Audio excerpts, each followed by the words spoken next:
Hello दोस्तों, और कैसे आप सभी लोग। मैं आप सबका अपना अविनाश आप लोग के अपने यूट्यूब चैनल द टैलेंट गुरु में आप सभी का स्वागत करता हूं।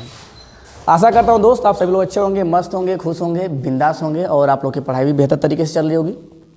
जैसा कि आप सभी लोग जान रहे हैं कि ये हमारा क्लास जो है कंटिन्यूस डेट के लिए चल रहा है, जिसमें हम बहुत सारा कुछ क्या है कवर कर लिए हैं। जिसमें संस्कृत आप देख चुके होंगे, संस्कृत बहुत सारा हमारा कवर हो चुका है।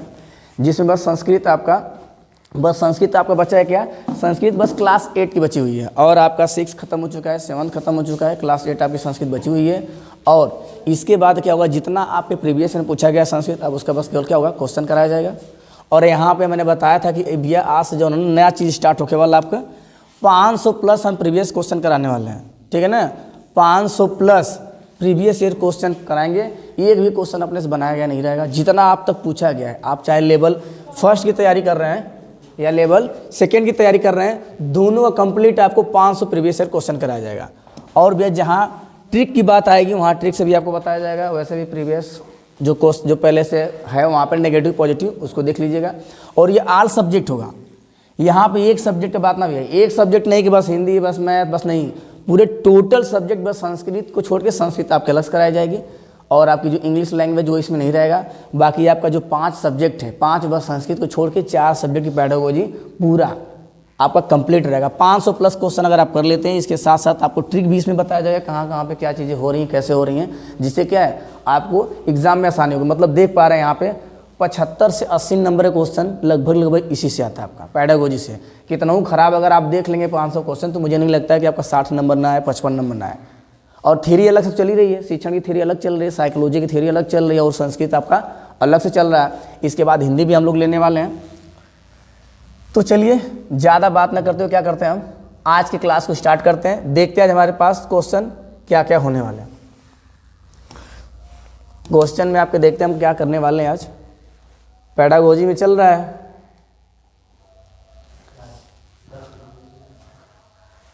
ठीक है। ये आपका पहला क्वेश्चन है। यहाँ से कहानी आप अपना स्टार्ट करिए। अब बताइए इसमें क्या आंसर होना चाहिए। क्या लिखा है कि सतत एवं मूल्यांकन का प्राथमिक उद्देश्य क्या है। सतत मूल्यांकन मतलब आपको चित्र पता है, पहले सबके बारे में बात कर लेते हैं थोड़ा थोड़ा। देखिए ये क्या लिखा है, ये कह रहा है सतत। सतत मतलब आपको चित्र पता है क्या है, लगातार। सतत मतलब क्या होता है, लगातार। ये चीज़ दिमाग में रखिए। सतत मतलब लगातार, समग्र मतलब पूरा सभी पक्षों को, समग्र मतलब सभी पक्षों को। समग्र मतलब हम ये कह सकते हैं, समग्र मतलब आप जो है सहशैक्षिक और क्या कह सकते हैं, सहशैक्षिक के बाद और क्या दूसरा पक्ष हमारा क्या होता है, शैक्षिक, ठीक है। एक शैक्षिक होता है और एक सहशैक्षिक मतलब समग्र। मतलब शैक्षिक और सहशैक्षिक। मूल्यांकन का मतलब क्या होता है, मूल्यांकन का मतलब होता है आंकना, आकलन कह लीजिए या कह लीजिए क्या, आंकना। आंकना मतलब आप समझ रहे हैं क्या करना, पता करना कि जो चीज़ हम पढ़ाए हैं वो कितना बच्चा सीख पाया, इसके बारे में पता कर पाना। लेकिन कैसे, लगातार, ठीक है। अब क्या लिखा है का प्राथमिक उद्देश्य क्या है, मतलब आप जब मूल्यांकन कर रहे हैं तो आपका प्राथमिक उद्देश्य क्या है, किस लिए मूल्यांकन कर रहे हैं। तो आपको बताया गया होगा कि जब हम किसी बच्चे का मूल्यांकन करते हैं तो हम ये पता करते हैं कि जो चीज़ मैंने सिखाया या जो चीज़ हम लोग पढ़ाए हुए हैं वो बच्चा कितना सीखा है। इस बारे में जानने के लिए हम क्या करते हैं, मूल्यांकन। 2 तरीके से, सतत और व्यापक। एक होता है रचनात्मक, वो आ जाएगा सतत में। योगात्मक मूल्यांकन वो आ जाएगा आपका व्यापक में। सतत में क्या होता है, लगातार का मतलब इसमें आप ले सकते हैं क्या, मंथली टेस्ट। क्या ले सकते हैं, मंथली टेस्ट ले सकते हैं, ठीक है। वीकली टेस्ट ले सकते हैं, मतलब साप्ताहिक टेस्ट ले सकते हैं यहाँ पे, ठीक है। और क्या कर सकते हैं कि हम क्लास में पढ़ाते पढ़ाते आपसे अचानक क्या किए, खड़ा करके पूछ दें कि बताओ हम कोई टॉपिक यहाँ पे पढ़ा रहे हैं, उस टॉपिक से रिलेटेड कोई क्वेश्चन हम आपसे खड़े करके पूछ दिए, तो वो भी हमारा किसके अंदर आएगा, सतत के अंतर आएगा, सतत मूल्यांकन के अंतर्गत आएगा। हम पढ़ाते पढ़ाते पूछ लिए, ठीक है, या पढ़ाने के बाद पूछ लिए, या टेस्ट ले लिए मंथली या साप्ताहिक टेस्ट ले लिए, तो सब किसके अंतर्गत आएगा, हमारा सतत के अंदर आएगा। अब व्यापक मूल्यांकन क्या कहता है कि साल के अंत में, ठीक है। कब, साल के अंत में। तो आइए देखिए ऑप्शन क्या कहता है। यहाँ चीज़ आपको समझ में आ गई। और भैया जितने भी क्वेश्चन रहेंगे आप सब प्रीवियस ईयर करेंगे, जाके इस क्वेश्चन को आप चेक कर सकते हैं। क्या ये भैया ठीक है ना, 1 जनवरी 2022 का पेपर है और किसका, फर्स्ट शिफ्ट का है, मतलब पहले का जो आप प्राथमिक पढ़ रहे हैं उससे है। ये कह रहा है कि छात्रों के प्रदर्शन की एक दूसरे के साथ तुलना करना। हम बार बार बताते हैं तुलना करना क्या होता है, गलत। तुलना करना, प्रतिस्पर्धा, मतलब एक दूसरे में कंपटीशन के लिए हम नहीं पढ़ा रहे हैं। हम किसी बच्चे का मूल्यांकन कर रहे हैं तो इसलिए नहीं कि कौन तेज है कौन गधा है, कौन ज़्यादा सीखा कौन कम सीखा, इसलिए नहीं। हम इसलिए मूल्यांकन करते हैं ताकि प्रत्येक बच्चे को हम उसके मानसिक स्तर को, उसके बौद्धिक क्षमता को हम जान सकें कि बच्चा कितना सीखा है, ताकि इसके बाद अपने शिक्षण विधियों का चेंज करके क्या कर सकें, उसका उपचार कर सकें। निदान करना मतलब कारणों का पता लगाना। तो यहाँ पे हमारा तुलना से क्या हो जाएगा, आपका गलत हो जाएगा। ये कह रहे हैं छात्रों की समझ को आंकना, ठीक है, और पाठ्यक्रम तथा शिक्षा शास्त्र को इसके अनुसार रूपांतरित करना। ये हमारा कहीं ना कहीं क्या लग रहा है, सही लग रहा है कि आप क्या करेंगे, आंकेंगे, मतलब पता लगाएंगे बच्चा कितना सीखा है। फिर उसके बाद पाठ्यक्रम जो है उसका, उसमें कुछ संशोधन करेंगे। बच्चा जो सीख नहीं पा रहा, जो एक्स्ट्रा, जो उसके मानसिक स्तर से परे है, जो उसके मानसिक क्षमता से क्या है, परे, जो उसके मानसिक क्षमता के अनुरूप न हो, तो उस चैप्टर क्या करेंगे, हम वहाँ से निकालने की कोशिश करेंगे और अपने शिक्षण विधियों में क्या करेंगे, हम चेंज करेंगे। अगला क्या कर रहा है, छात्रों का उनके प्रदर्शन के अनुसार वर्गीकरण। अच्छा बताइए, तुलना में और वर्गीकरण में क्या डिफरेंस है, एक ही है ना। तो जहाँ पे तुलना आएगा, वर्गीकरण आएगा, ये सब हमारे क्या हो जाएंगे, गलत हो जाएंगे। अगला क्या रहा है, विषय में सफल और विफल। अभी हमने बताया कुछ देर पहले कि आप फेल और पास होने के लिए नहीं पढ़ा रहे हैं। आप क्या है, फेल और पास होने के लिए नहीं पढ़ा रहे हैं। बच्चे को इसलिए पढ़ा रहे हैं ताकि अपने भावी जीवन में, मतलब अपने दिनचर्या को चलाने के लिए खुद क्या करे, अपने आप को तैयार कर सके, ठीक है ना। पढ़ाई का मेन उद्देश्य नहीं होता है कि मेरे पास जॉब करना है। पढ़ाई का मेन उद्देश्य ये नहीं किया कि आपको जॉब ही करना है। हम पढ़ते इसलिए ताकि अपने दिनचर्या में, जो नॉर्मल जीवन में, जो हमारे लाइफ में, चाहे जोड़ घटाना, घोड़ा भाग जिससे हो गया, किसी से बात करना, किसी से अंतरक्रिया करना, कैसे पढ़ना है, कैसे बैठना है, कहाँ कब कितना बोलना है, संवेग हमको कितना यूज करना है, इसके लिए हम क्या कर रहे हैं, पढ़ा रहे हैं, ताकि बच्चा सामाजिकता का ज्ञान, ठीक है ना, और उसके साथ नैतिकता का ज्ञान उसके अंदर आए, इसलिए। तो यहाँ पे हमारा क्या सही हो जाएगा, यहाँ पे हमारा बी सही हो जाएगा, ठीक है। अब अगला क्वेश्चन चलते हैं।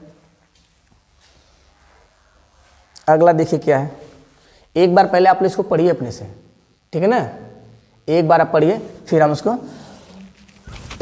सॉल्व कराते हैं।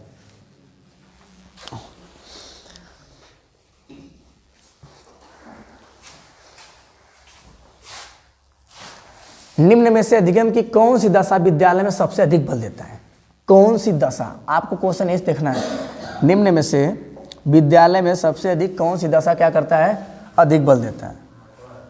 ये है आपका विद्यालय में सबसे अधिक दशा, ठीक है ना। अधिगम के लिए, अधिगम मतलब क्या होता है, अधिगम के लिए आपको बताएं हम ना, क्या सीखना, या क्या कह सकते हैं आप, अधिगम मतलब बस सीखना होता है, शिक्षण मतलब सीखना और सिखाना, तो अधिगम मतलब सीखना। सीखने की कौन सी दशा पर विद्यालय में सबसे अधिक बल देना चाहिए, मतलब विद्यालय के किस पक्ष पे आपको सबसे ज़्यादा फोकस करना है, जिससे बच्चे क्या और बेहतर तरीके से सीख पाए।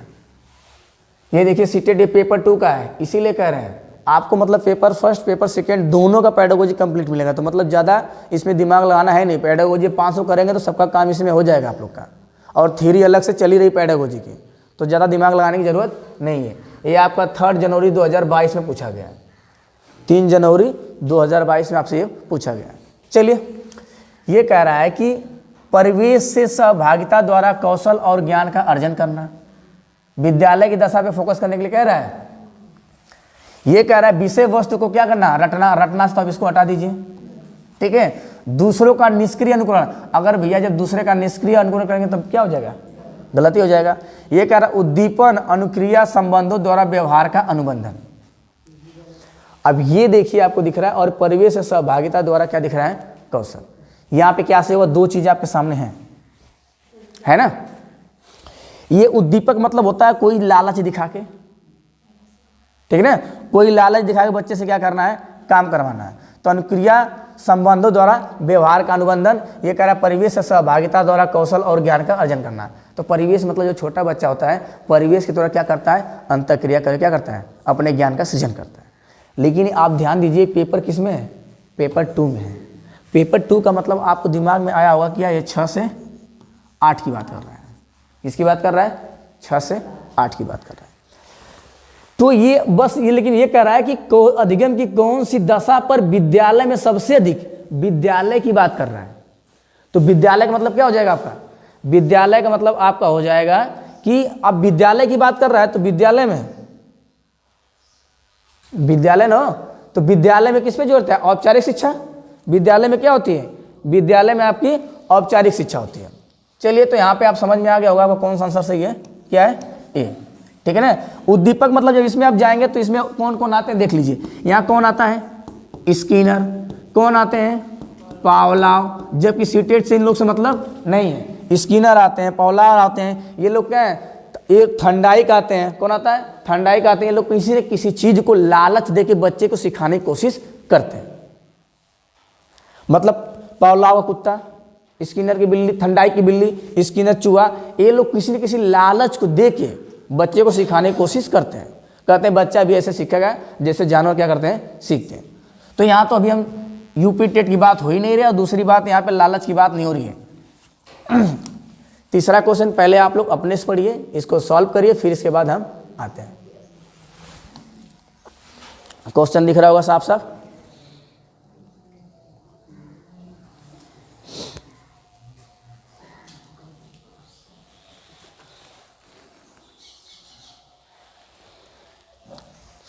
दिमाग लगाइए भैया।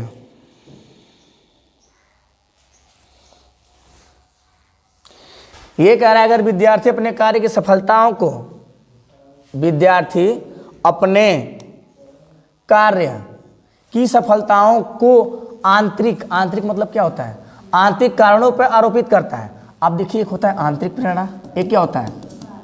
आंतरिक प्रेरणा। ठीक है ना, प्रेरणा। और एक होता है क्या? बाह्य प्रेरणा।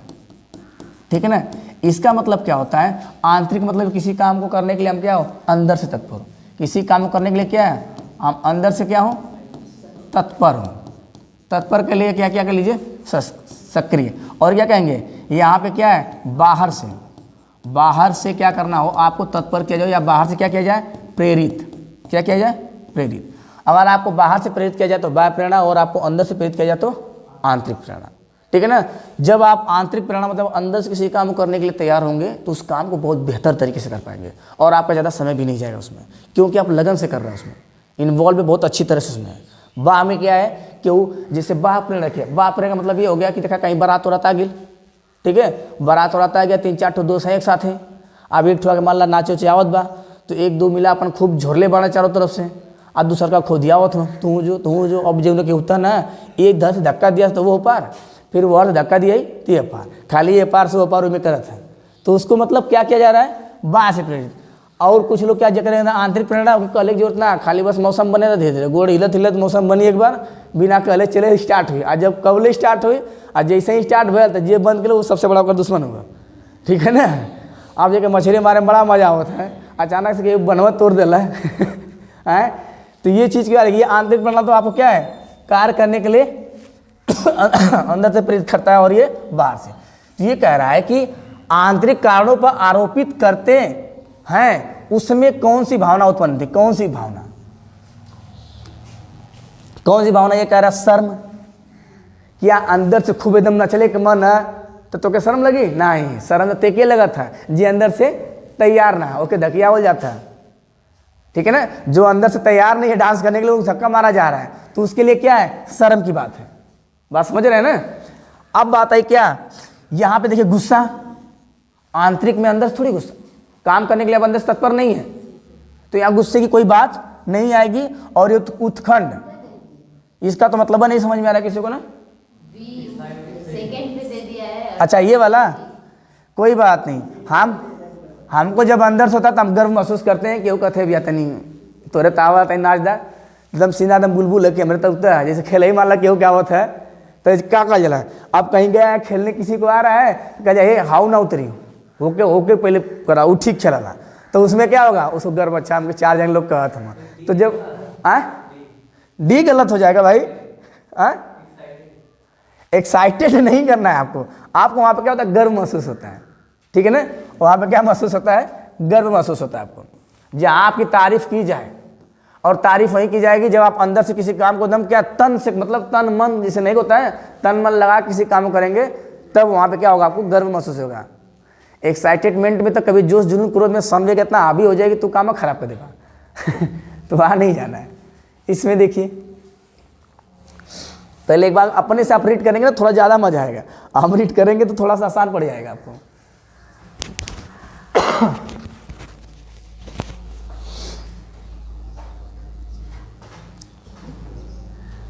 ट्रिक मिल रही कहीं? ये भैया सीटेट पेपर फर्स्ट, ये जनवरी 2022, ये भी 2022 का ही क्वेश्चन है। ठीक है, चलिए तो अब इसको स्टार्ट करते हैं।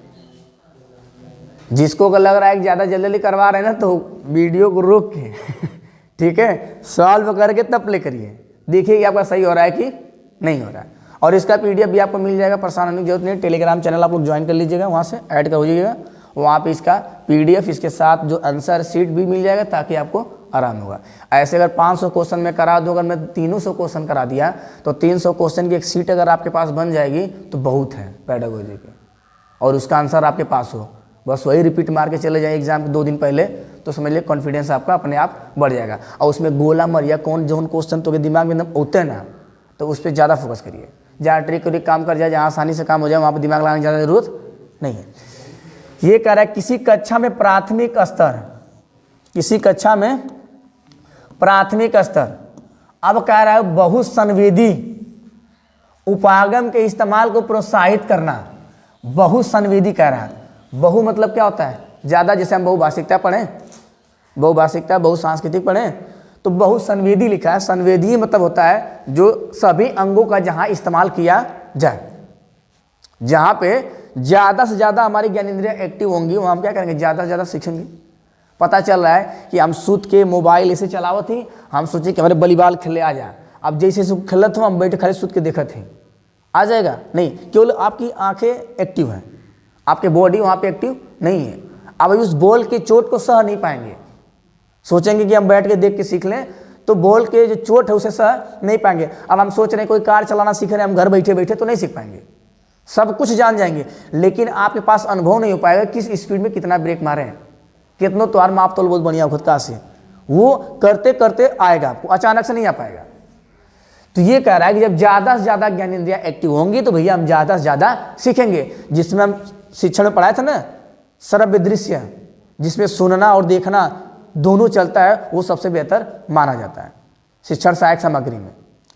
अब इसमें कह रहा है कि यह बच्चों में अज्ञा परायणगता पैदा करता है। नहीं भाई, ये तो आपके ज्ञान को सृजन के लिए करता है ना, ये तो कहीं ना कहीं ज्ञान के सृजन की बात करता है ना। कहता अज्ञा परायण मतलब जो आपके पास ज्ञान है वो का अगर पलायन हो जाए, मतलब आप गायब हो जाएगा, ऐसा नहीं है, वही लिखा है ना। अब ये कह रहा है यह अध्यापक निर्देशित, ये क्या है? अध्यापक। यहाँ अध्यापक कहीं कोई सेंस नहीं आ रहा है, यहाँ पे अध्यापक कोई सेंस अभी नहीं आ रहा। कह रहा है ये, अब वैसे भी हम बताएं निर्देश देना हमेशा क्या होता है?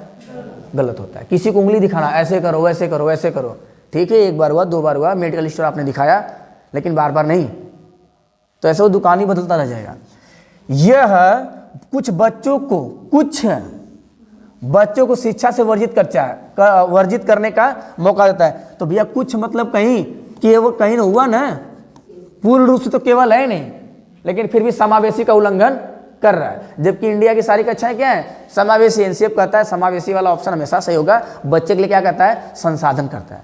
तो ये भी कहीं ना कहीं क्या होगा? हमारा गलत होगा। ये कह रहा है यह अधिगम को और अधिक प्रभावशाली बनाता है। जिसमें ज़्यादा से ज़्यादा ज्ञानेंद्रियाँ एक्टिव होंगी उसमें सीखना आपका और बेहतर होगा। बात समझ आ रही है ना? उसमें और ज़्यादा आप सीखेंगे। तो यहाँ पे हमारा क्या सही हो जाएगा? फर्स्ट। आप लोग अपना आकलन करिएगा कितना सही हो रहा है कितना नहीं, ठीक है। जो ऑप्शन नहीं समझ में आएगा कैसे हो रहा है उसको पूछ लीजिएगा। लीजिए आपके लिए इस पे भी अच्छे से पहले पढ़िए इसको अर्थपूर्ण।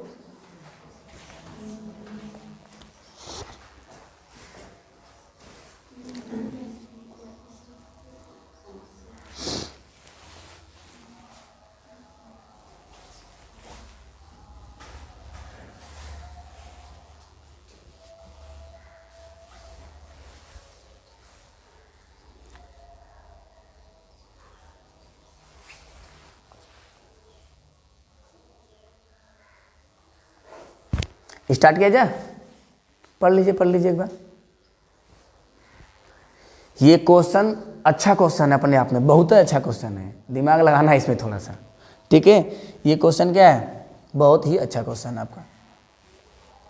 वैसे हम यहाँ तक भी खड़े हो जाएंगे तो कोई दिक्कत है नहीं, वो उधर हिंदी वाला दिख ही रहा है आप लोग को, उसी से ज़्यादा मतलब है।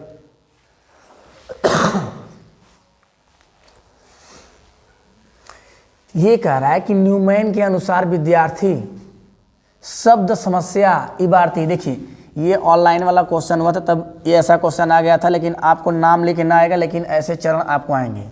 न्यूमैन के अनुसार विद्यार्थी शब्द समस्या इबारती मतलब समझ रहे हैं, इबारती सवाल मतलब क्या होता है, जीवन वर्ड प्रॉब्लम होता है, क्या होता है, वर्ड प्रॉब्लम जो होता है उसकी बात कर रहा है, को हल करने में सक्षम हो, इससे पहले वो 5 स्तरों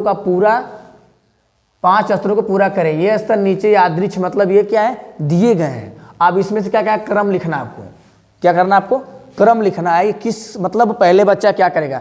अच्छा, जब आप क्वेश्चन पढ़ते हैं कौन से वर्ड प्रॉब्लम पढ़ते हैं ना, तो क्या क्या होगा, ये कह रहा पूछे गए कार्य को समझना, ध्यान समझिएगा, कह रहा पूछे गए कार्य को समझना, पढ़ेंगे तभी ना समझेंगे, पहले समझने लगेंगे, पहले पढ़ेंगे, तो पहले क्या करना, समस्या को पढ़ने में सक्षम होना, ठीक है ना, पहले क्या करना पड़ेगा, समस्या को पढ़ना पड़ेगा।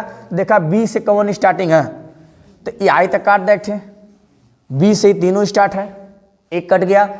अच्छा, समस्या को पढ़ने में सक्षम होना चाहिए, ठीक है, पूछे गए कार्य को समझना, आवश्यकता गणित संक्रियाओं को करना, मतलब अब तो सिंबल बाद में लगाएंगे ना, अभी तो सिंबल लगाएंगे नहीं, समझेंगे ना कि इसमें क्या सिंबल है। क्वेश्चन मैंने पढ़ा, अब क्वेश्चन को हमने क्या किया, समझा, ठीक है, तो दूसरे पे मेरा क्या हो जाएगा, बी हो जाएगा, ये पहला मान ली हो जाएगा, तो ये दूसरा, ठीक है, तो बी के बाद एक इसमें अब ये कट गया। अब बात बची कितना, यहाँ देखिए बी मिल रहा है, यहाँ ए मिल रहा है, अब बस चेक करना आपको सी और डी को, तो देखिए सी पहले आएगा कि डी पहले आएगा, यही ना, तो देखिए सी कहाँ गया मेरा, सी है ना, ये कह रहा है गणितीय संक्रियाओं को करना, ठीक है, डी कह रहा है गणितीय मांग के अनुसार समस्या का अनुवाद करने की आवश्यकता है। अब दिमाग लगाइए, पहले आप फॉर्मूला लगाएंगे कि देखबा कि का मांगत है, आपको फॉर्मूला बहुत सारे आते चैप्टर के, लेकिन सेलेक्ट करना पड़ेगा ना, बहुत सारे फॉर्मूले याद हैं, ये मैथ का शिक्षण है, बहुत सारे फॉर्मूले आपके पास हैं, लेकिन आप उसमें सेलेक्ट करेंगे कि इस क्वेश्चन के लिए कौन सा फॉर्मूला लगेगा, तब उसके बाद उस फॉर्मूले में चिन्ह क्या क्या है तब बात आएगी।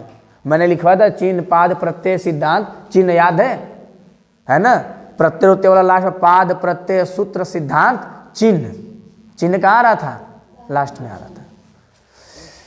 तो अब ये कहीं ना कहीं हमारा क्या होगा, यहाँ से डी, तो अब डी के बाद हमारा यही हमारा क्या हो जाएगा, सही 3 ऑप्शन हमने मिला लिया। इसके बाद सी है तो सी को चिन्ह लगा देंगे, फिर इसके बाद ई क्या लिखा हमारा इसमें, उत्तर को अर्थपूर्ण रचना में प्रदर्शित करना, मतलब आप बढ़िया सो कर रचना कह दें, ठीक है ना, कि ये मेरा ऐसे ऐसे चरण है, इससे हमारा क्या होगा है आंसर आएगा।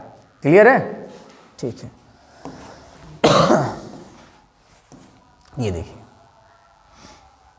ये सीटेट फर्स्ट, ये भी 2022 में पूछा गया, आपका जनवरी का ही है, ये तो तोलन कह देवा है ना, ये वाला तोलन कर लेवा, चला एक ठीक मतलब हाँ बोनस है, दिमाग में बैठ गया। बोला हो धर्मेंद्र देवेंद्र, तोरे खातिर तो नया है। देखिए ये कह रहा है कि एक बच्ची, क्या कह रहा है, एक बच्ची गेंद की गणना, मतलब गेंद को काउंटिंग कर रहा है, गणना मतलब काउंटिंग करना, गेंदों की गणना कर रहा है, एक एक पर उंगली रखकर, एक एक पर उंगली रखकर, सब पे उंगली रख रहा है, 1 2 3 4 5 6 7 8 9, एक एक पे उंगली रख के क्या कर रहा है, वो गणना कर रहा है, और क्रम से उस संख्या का नाम बोलते जा रहा है, नाम बोल रहा है 1 2 3 4 5 6 7, वही क्वेश्चन है, लेकिन क्वेश्चन ऑप्शन वही है, लेकिन क्वेश्चन अलग है। तो कर लिया 1 2 3 4, मतलब उंगली भी रख रहा है और काउंटिंग भी कर रहा है, तो उसने कुछ गेंद की 2 बार गणना कर दी, मतलब कुछ गेंदों क्या की, कुछ गेंदों की 2 बार गणना कर दी। तो इस बच्ची में पूर्व संख्या की किस अवधारणा को अभी मजबूत करना है, मतलब कोनो गेंद 2 बार गिन दे रहा है, तो मतलब अभी सही से गिनती इसको नहीं आ रही है, तो किस पक्ष को मजबूत करना है, गिनती वाले पक्ष को।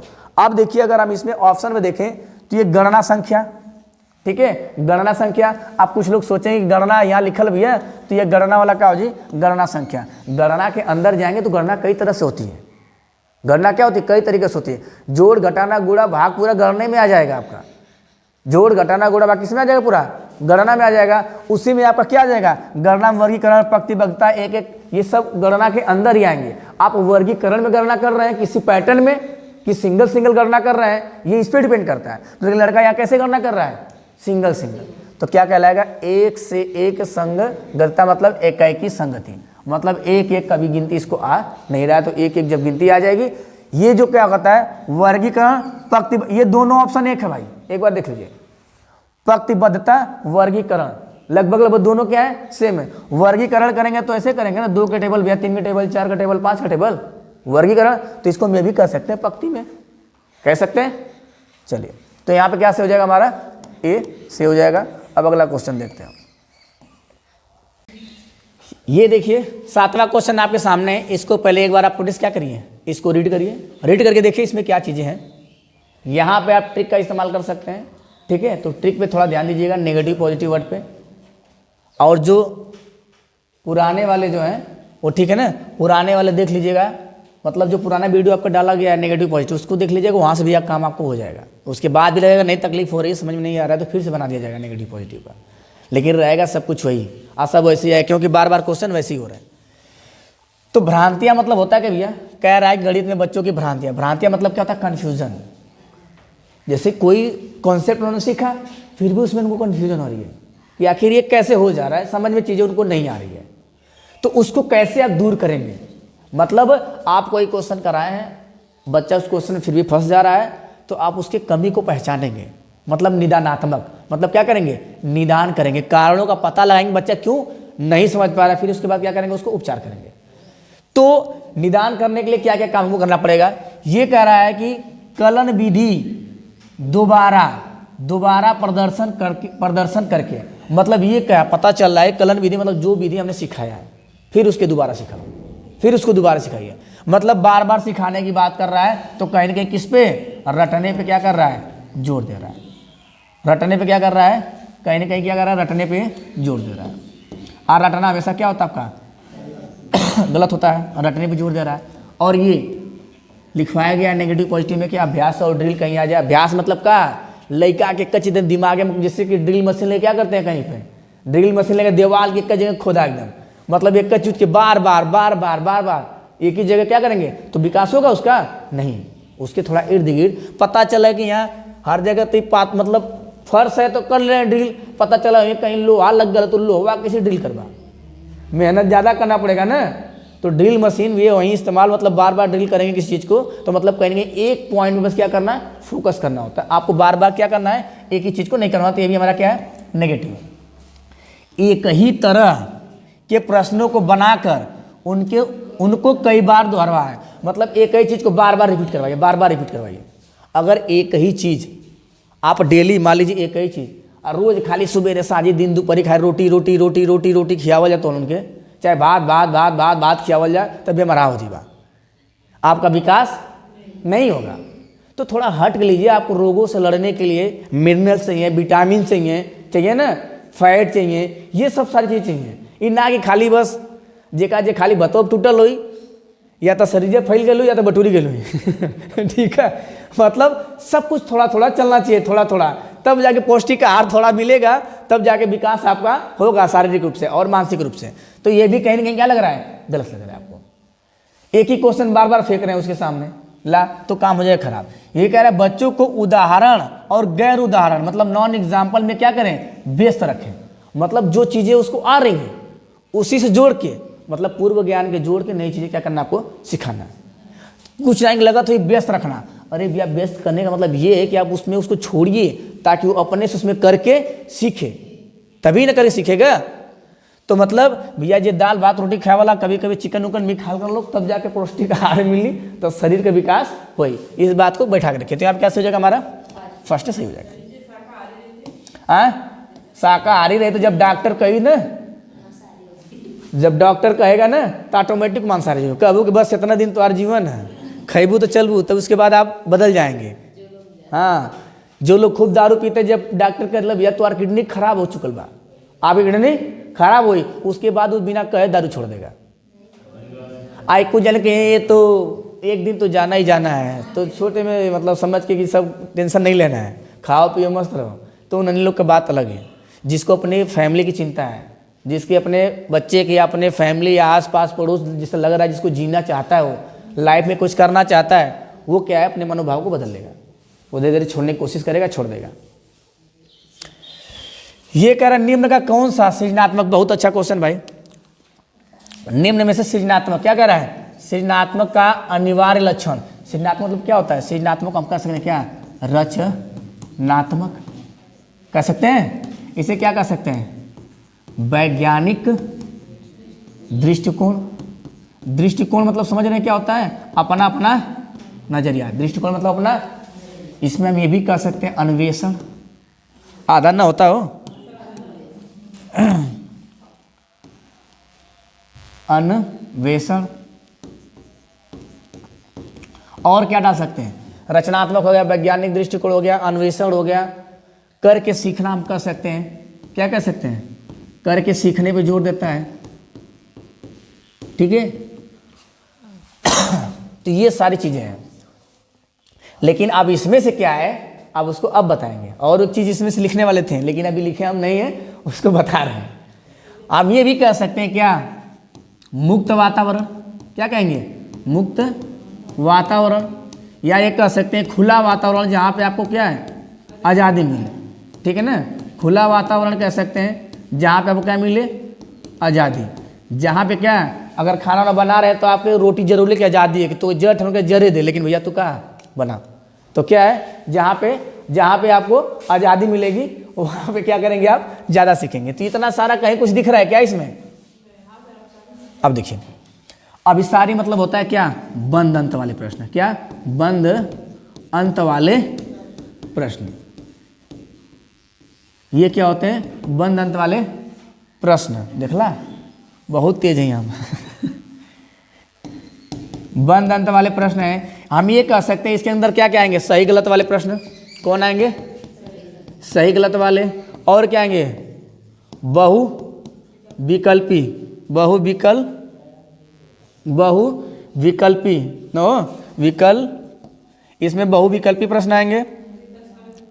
और अधिकतर स्थानों की पूर्ति आपका आ जाएगा, ठीक है ना। मिलान वाले आ जाएंगे, मिलान वाले प्रश्न जो मिलान करते हैं, ये सब आएंगे। ये आपको आज़ादी नहीं मिलती इसमें, क्या होती भैया, आपको अपने विचारों को रखने की आज़ादी नहीं मिलती। आपके पास कितना हो ज्ञान हो, लेकिन आपको क्या है, कम शब्दों में आंसर देना है, कम शब्दों में क्या करना है, आंसर देना है। अगर आपसे पूछा जाए आपके गांव का नाम, तो बस केवल गांव का नाम बताएंगे। अगर पूछ दिया जाए कि गांव के बारे में बताइए, तो क्या होगा, तो पूरा एकदम क्या है, सारांश मतलब खूब एकदम बड़ा से चढ़ा बढ़ा के लिखेंगे, विस्तृत में 1 पेज 2 पेज में लिखेंगे। तो इसका जस्ट उल्टा भाई कौन होता है, इसका अपसारी। अपसारी मतलब मैंने क्या बताया कि भैया एक बिंदु पे आना है, ठीक है ना। तो ये अगर एक बिंदु पे आ रहे हैं यहाँ से कहीं से, तेरे ही खाए कहीं एक जगह पहुंचा, शादी ब्याह में कहीं हर हितानाथ जितना हमको एक जगह पहुंचे, तो ये क्या कहलाएगा, अभिसारी। या क्या कहलाएगा, अभिसारी। आज जैसे ही भैया खाए पी लिए लोग, ओकरे बाद भगा अपने अपने घरे, अपने अपने घरे भगे, तो क्या हो जाए, अपसारी। मतलब किसी एक क्वेश्चन के बारे में कई तरीके से सोचना, किसी एक क्वेश्चन के बारे में कई तरीके से सोचना क्या कहलाएगा, अपसारी। आप किसी एक क्वेश्चन के बारे में कितनों दिमाग दौड़ाओ, लेकिन आंसर क्या है, एक ही रास्ता जाना है, कोई आपकी मंजिल उसमें बस केवल एक ही रास्ता जाता है, तो अपसारी अभिसारी। और उस मंजिल पे जाने के लिए हजारों रास्ते आप ढूंढ रहे, तो मतलब अपसारी। तो जब हजारों रास्ते पे जाएंगे तो नई नई चीजें मिलेंगी, नई नई चीज क्या करेंगे, सीखेंगे, तो उसे कहेंगे क्या, सृजनात्मक। तो यहाँ पे हमारा क्या सही हो जाएगा, अपसारी। आवेगशीलता मतलब क्या, जोश जुनून क्रोध में आ जाना, आवेग में आ जाना, कि मतलब घमंड में आ जाना, ये भी कह सकते हो कभी कभी। और ये कह रहा सोच में केंद्रीकरण, हमने प्याज में पढ़ाया, केंद्रीकरण। कुत्ता कितनों घर तहस नहस कर दे, उसे मतलब ना बाऊ का नाम जात ला बहरे, तो तुम कुत्ते को देखते रहना कहाँ ये जा रहा है। तो केंद्रीकरण, बस केवल कुत्ते को देखना, मतलब एक समय में किसी एक पक्ष को देखना, या एक समय में किसी एक वस्तु पे फोकस कर पाना, क्या कहलाएगा, केंद्रीकरण। तो सोच में केंद्रीकरण, बस एक जगह सोचना, आपको पर्टिकुलर किसना है, एक चीज के बारे में सोचना है। तो केंद्रीकरण, विकेंद्रीकरण मतलब चारों दिशाओं में, मतलब हम बैठे यहाँ किसी एक काम के लिए, लेकिन मेरी निगाहें चारों तरफ है, मैं हर एक चीज को ऑब्जर्व कर रहा हूँ, मैं हर एक चीज को क्या कर रहा हूँ, देख रहा हूँ, उसको समझने की कोशिश कर रहा हूँ। जैसे हम इंटरव्यू में गए तो मेरा मेन फोकस तब पर आता है क्या, कि बस हमको क्या करना है, क्वेश्चन का आंसर देना, ऐसा नहीं, आपके बॉडी लैंग्वेज में भी ध्यान रहना चाहिए आपका, जो बोल रहे हैं उसमें हाव भाव, गति, लय, उतार चढ़ाव, एक्सप्रेशन, ठीक है ना, कैसे पढ़े हैं, कैसे मतलब कैसे आप आंसर दे रहे हैं, और कैसे बैठ रहे हैं, कैसे बात कर रहे हैं, इन सबको ध्यान दिया जाता है। इंटरव्यू ऐसे ही होता है, सभी पक्ष में देखा जाता है कि आपके अंदर नैतिकता है कि नहीं, ये भी वहाँ पे आपके अंदर सामाजिक ज्ञान है कि नहीं, ऐसे ऐसे क्वेश्चन मतलब दे के आपसे देखा जाएगा। जब आप KBS NBS में देखे जाएंगे तो वहाँ इन सब चीज़ों पे क्या करता है, आपका फोकस होता है इंटरव्यू में। लेकिन कुछ लोग अपना दिमाग रखें इंटरव्यू में खाली क्वेश्चन भी है, कुछ ना, क्वेश्चन से ज़्यादा मायने रखता है कि आप उसे हैंडल कैसे कर रहे हैं, इस बात पे ज़्यादा फोकस होता है। पता चला कि आपके पास ज्ञान खूब है लेकिन बतियाने का तौर तरीका ही नहीं है, लेकर आओ तो तुरंत लेके डंडा पहले खड़ा रहता हुआ, तो ये चीज़ नहीं है। आपको कैसे आपके घर में आप मानसिक रूप से मतलब अंदर से कितना वो सैड हो चाहे परेशान हो, वो आपकी फीलिंग बाहर आनी नहीं चाहिए। भले तुम्हार मतारी वाला लोग दुआरे सुताओ लोग, अगर तू इंटरव्यू में गलवा तो तोरे तन को बॉडी लैंग्वेज से झलके ना चाहिए कि आप दुखी हैं। इसका मतलब ये है कि कहीं आपको कोई जिम्मेदार काम दिया जाएगा कहीं पे, तो कहीं आप किसी रिलेशन की तरफ झुका होगा तो वहाँ पे आप गलत फैसला कर बैठेंगे, ठीक है ना। झुका होगा ना, दोस्त यार है, घर परिवार वाला है, तो वहाँ पे क्या होगा, आप गलत कर सकते, तो मतलब उन सब चीज़ों पे क्या करना है आपको, वो देखा जाता है। तो उसका क्या हुआ, विकेंद्रीकरण। अगला क्वेश्चन इसके बाद देखिए,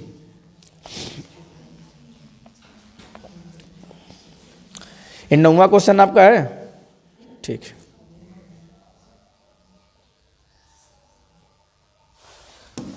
ये अगला क्वेश्चन क्या था, निम्न में से कौन सा सृजनात्मक का अनिवार्य लक्षण है, ठीक है, दिख रहा है ना। ये कह रहा है छोटे बच्चे ज्ञान की संरचना और अर्थ किस प्रकार निकालते हैं, यह अन्वेषण होगा, ठीक है ना। ये क्या होगा, ये अन्वेषण होना चाहिए, सक्रिय अन्वेषण के द्वारा, अन्वेषण द्वारा, ठीक है। एक्टिव एक्सप्लेनेशन, ठीक है। प्ले हो गया, पदार्थ। बताइए यहाँ पे आपके सामने इतने सारे ऑप्शन हैं, चले पढ़ लिया आप लोग, पढ़ के ABCD मान लो अपने में। हाँ एक चीज़ और, किसी को लैंग्वेज में प्रॉब्लम हो रही है तो बता देगा ठीक है, इस पर थोड़ा सा चेंजेस हो जाएगा, थोड़ा क्या बहुत चेंजेस हो जाएगा, लेकिन अगर चीज़ें समझ में आ रही हैं तो कोई बात नहीं, नहीं समझ में आएगी तब। ये कह रहा है कि अर्थ किस प्रकार निकालते हैं, और क्या है, संरचना मतलब रचना, ज्ञान की रचना मतलब नए तरीका, मतलब ज्ञान को क्या करना, बढ़ाना, अपने स्तर क्या करना है, बढ़ाना, मतलब ज्ञान की रचना करना। और कह रहा है कि ये अर्थ किस प्रकार निकालते हैं, इतने सारे आपके पास ऑप्शन है। सक्रिय अन्वेषण, बात सही है, खोजेगा ना, वातावरण में क्या करेगा, सक्रिय होकर ढूंढेगा कौन चीज़ कैसे हो रही है, उसके बारे में जाने करके सीखेगा।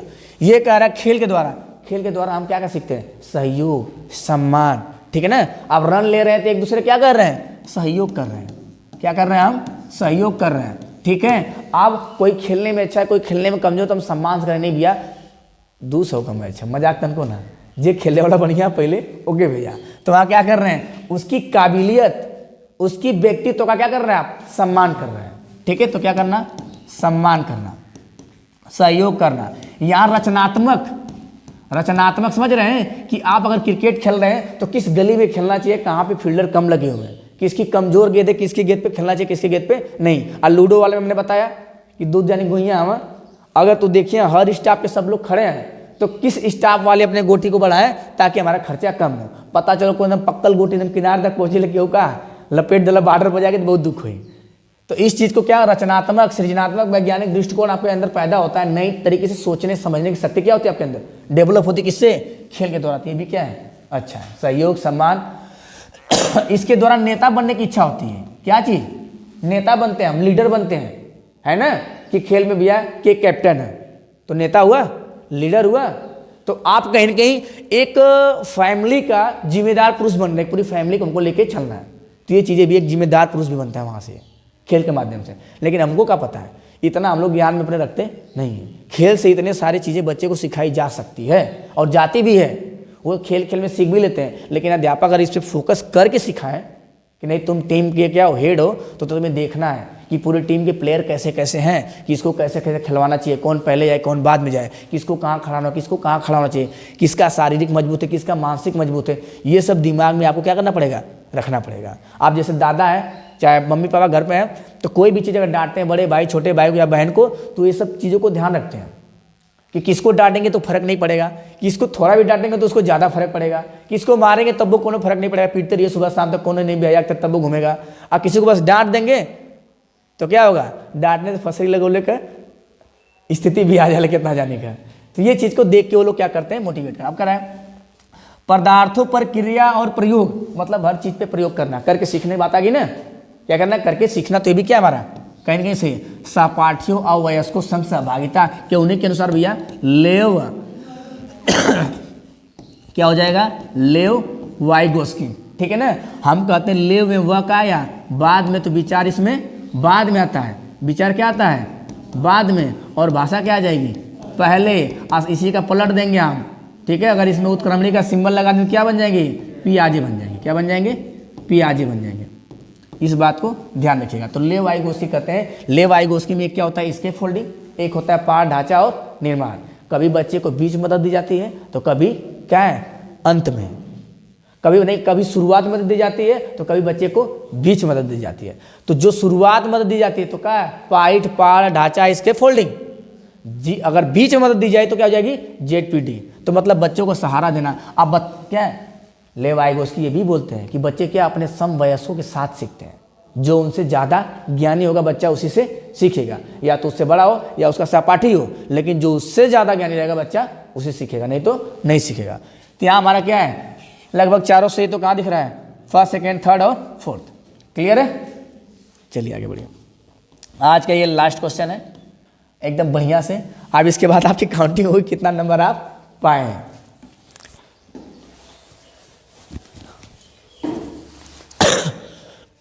ये कह रहा है कि एक बच्ची लिखाई क्या करने में, लिखाई में निरंतर कठिनाई कर रही है। क्या कर रही है, लिखने में उसको निरंतर कठिनाई का सामना करना पड़ रहा है। क्या करने में, लिखने में उससे अक्षर बनाने और शब्द के बीच अंतराल करने में चुनौती महसूस होती है। यह लक्षण किस अधिगम का विकार है, ठीक है ना। तो ये दे रहा है क्या, अगर ये देते गणना वैफल्य तो मतलब क्या होता है, गणित के लिए। किसके लिए होता है ये, गणित के लिए, ठीक है ना, डिसकैलकुलिया गणित के लिए। अब ये कह रहा है पठन, तो मतलब क्या, पढ़ने के लिए। जब पढ़ने में आपको तकलीफ हो तो क्या हो जाएगा, डिसलेक्सिया। और जब लिखने में तो डिसग्राफ, क्या हुआ, ग्राफ, मतलब ग्राफ बनाना। तो क्या सोचेगा मेरा, ये पढ़ने के लिए, ये गणित के लिए और ये ग्राफ के लिए, मतलब डिसग्राफिया। इन्हीं से ज़्यादा क्वेश्चन आता है और ये हर सब्जेक्ट में आपको मिल जाएंगे। डी वाला ध्यान एवं अति सक्रियता का विकार है ये, ठीक है। ध्यान मतलब जब किसी चीज़ को आप ध्यान नहीं कर पा रहे हैं, आप वहाँ रुक नहीं पा रहे हैं, जिसमें संवेग आपके क्या है, कंट्रोल नहीं हो पा रहे हैं। संवेग का क्या होना, इधर उधर बहना, आप रुक नहीं पा रहे, स्थिर नहीं हो पा रहे हैं मतलब।